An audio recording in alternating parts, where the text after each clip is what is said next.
When I was in college, I had a professor who, with this gleeful expression on his face, was talking about Picasso and his impact on post World War II culture. And he pulled up this painting, which was, out of Picasso's many paintings of women, was probably one of the most beautiful and gentle, and covered the bottom half of Maria Theresa's face and revealed that Le Rêve, which on a superficial glance looks like it's almost a visual love note to his second wife and one of many mistresses Picasso had in his life, by covering up the bottom half of her face, he revealed that Picasso had turned the top part of her head into a penis, a giant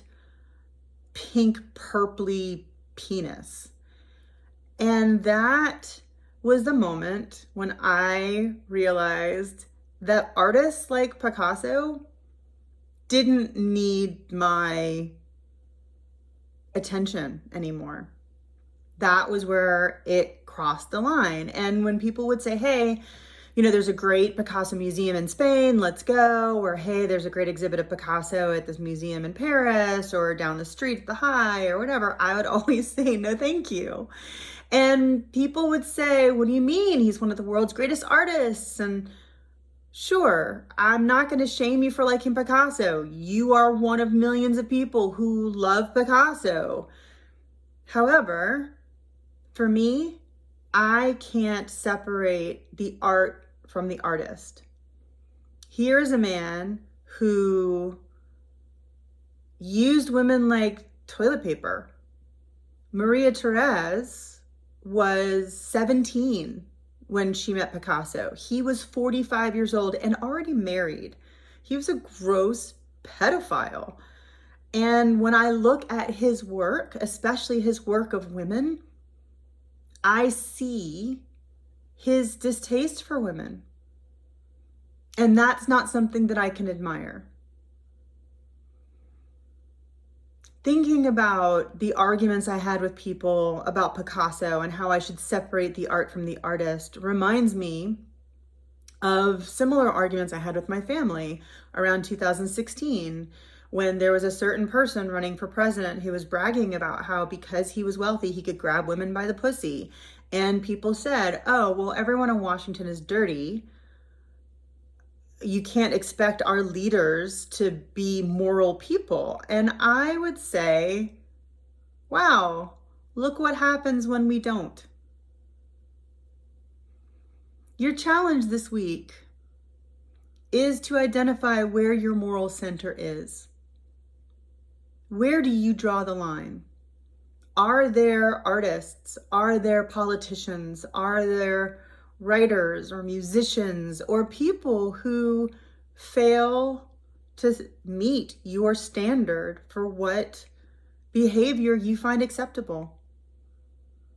It's a really interesting time that we live in, because it used to be, as my friend Stephen would say, it used to be that people who were religious acted in a moral way because they were religious.